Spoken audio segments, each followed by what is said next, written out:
أعزائي أهلا بكم في حلقة جديدة من بودكاستي وبودكاستكم الموضوع كبير. سألني أحد الأشخاص في الحلقة 93، عملت حلقة أسئلة جديدة مبقتش 39، خلاص 39 كان رقم كئيب، 93 أحلى بكتير. سألني أحد الأشخاص بقى في الحلقة، قال لي حسن إبراهيم أبو الخير، قال سبت تويتر وجيت لك يوتيوب. يا سلام، دخلة صح. جات لك فكرة البودكاست منين؟ وكاتب فكرة بالتاء العادية، لا هي تاء مربوطة. تمام يا حسن. فأنا قلت أعمل حلقة بودكاست أتكلم عن الموضوع ده، ولكن أخليه أعمق شوية. أتكلم يعني إيه بودكاست أصلا، لأن البودكاست هو فورمات مش مشهور قوي في عالمنا العربي والمصري وبتاع. هيتشهر يعني داخل وبقوة، بس لسه الناس هنا وهي بتجري بتسمع أغاني، وهي بتعمل في الطريق تسمع أغاني، ما بيسمعوش بودكاست لسه. بس هيحصل المرحلة القادمة. يعني ايه بقى بودكاست؟ بصوا يا ولاد، هي اي حاجة بيتم عرضها للجماهير اسمها برودكاست. بتكاست برود تمام. فهو برودكاست. وبعدين اتعمل الايبود، فبقت الناس بتسمع كتير.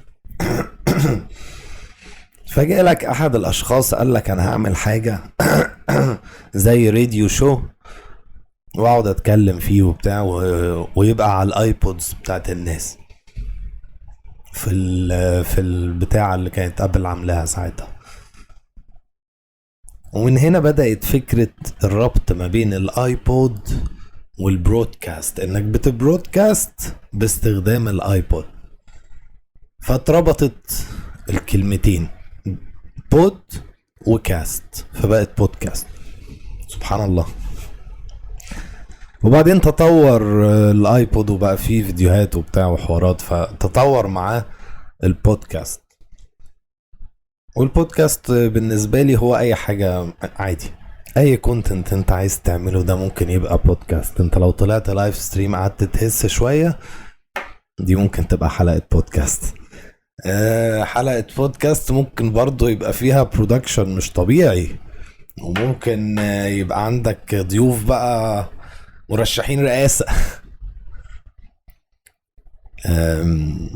فالبودكاست ملوش، يعني انا بقول فورمات البودكاست، مفيش فورمات حقيقي للبودكاست. هو حاجة شاملة كل حاجة، فاهمين؟ يعني كان الفترة اللي فاتت سنة او 2 او 3 كمان، كانت الفلوجز هي الحاجة اللي شاملة كل حاجة. عايز تعمل كل حاجة، عايز تقدم كونتنت في كل حاجة، في كل الاشكال والتصورات، اعمل فلوج. دلوقتي لا، بودكاست اشمل بكتير من الفلوج، خصوصا انك ممكن تعمل، يعني مفيش صعوبة في تحضير الحلقات. انت بتسجل فعلا كأنك بتسجل مذكرات شخصية. ومن هنا بقى جت فكرة البودكاست. قعدت انا اتسحلت بتاع 3 4 5 6 سنين حاجة زي كده، مسحول بسمع في بودكاست. وقفشت جو روجن من بدايته، مش من بدايته قوي يعني، بس من زمان، من ايام ما كانت القرعة ايه لسه منبتة يعني، لسه الراجل كان بصحته. وهاورد ستيرن وبيل بير. بيل بير عمل بودكاست قديم من زمان، من 2009 حاجة زي كده، وبيهس فيه. ومراته كل شوية تيجي في حلقات سبيشال كده، تبقى نازلة تشوف بيل قاعد بيزعق في المايك، فتقعد تقوله انت بتزعق لمين وتعمل ايه يا ابني. فالبودكاست ملوش مكان محدد تقدر تعمله فيه، ملوش فورما، يعني مش لازم يبقى فيه فيديو. بس اعتقد ان شرط من شروطه ان هو ينفع يتعرض على كل حاجة. هو توسع المفهوم دلوقتي من إن هو بود نسبة لايبود. خلاص مفيش ايبود ولا لسه في ناس بتشتري ايبودز. توسع المفهوم ده من منذ اختفاء الايبودز وبيشمل كل حاجة. كل حاجة بقى، اعمل كل حاجة. عايز تعمل مسلسل في البودكاست بتاعك، اعمل مسلسل عادي. امين. شامل كل حاجة. اعمل مسلسل حرفيا في البودكاست بتاعك. فعشان كده انا اخترت ان انا اعمل بودكاست يبقى هو الحاجة بتاعتي. دايما كنت عايز حاجة موجودة بتاعتي، كونتنت كده شخصي بتاعي. قعدت اعمل فلوجات، قعدت اعمل فيجوال دايري، قعدت اعمل مش عارف ايه، كانت كلها حاجات فاكس. بودكاست حاسس ان هو الحاجة البطوطة اللطيفة اللي بتتعمل بدون مجهود عشان حاببها، فاهمين؟ وبقى جزء من الحياة كده، اللي هو بصحى باكل بنام بعمل حلقة بودكاست حاجة كده ماشية ومنطقي جدا بالنسبة لي. بقعد اتكلم. ياه. واقدر بقى اعيش الدور براحتي طالما انا في الحلقة لوحدي. ولو معايا حد في حوار، حلقة من الحوارات بتاعت الحوارات اللي انا بعملها دي، هحس عليه براحتي. البودكاست بتاعي اعمل اللي انا عايزه. بس فهي دي فكرة البودكاست، ودي معنى بودكاست. اعتقد هو اشهر بودكاست دلوقتي هو جو روجن اكسبيرينس، وهو جامد فشخ بصراحة. الولد عنده قدرة على الكلام مش طبيعية، وبيقدر يتكلم في اي حاجة حتى لو بيقول اي حاجة.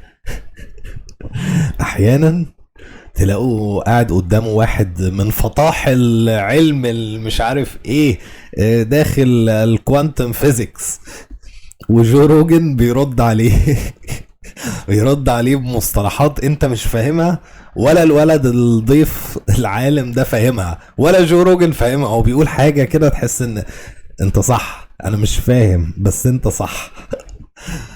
فهو واصل للمرحلة دي من الكلام، بيقدر يتكلم في اي حاجة عن اي حاجة مع اي حد. بيقدر يمشي حوار، يليد حوار بشكل عظيم جدا. فالموضوع ده مستقبلا في البودكاست يبقى في استوديو، بس الحياة تبقى احلى شوية. على الحلقة 1000 كده الدنيا تبقى متظبطة جامد. لكن حاليا انا قاعد بهس مع نفسي. في حد اعمل معاه انترفيو، في حد اعمل معاه انترفيو، مفيش حد انا بعمل فاهمين؟ مش مرتبط بشخص او البودكاست ده مرتبط بشخصي انا اكتر ما هو مرتبط بحوار مع حد، فاهمين؟ عشان كده بقول للناس تعمل بودكاست، عشان هتحس ان البودكاست ده حاجة بتاعتك، حاجة انت عايزها تبقى موجودة، سواء صوت بس فيديو اللي انتوا عايزينه عادي، مش فارقة. بس فانا حبيت اقول يعني ايه بودكاست، وجات لي الفكرة منين. عايزين بقى تسألوا اسئلة تانية، روحوا على الحلقة 93. هي الحلقة دي بقت الريفرنس الجديد بتاع الاسئلة. او باتريون، واشتركوا في باتريون. يعني عايز ملايين، عايز ملايين.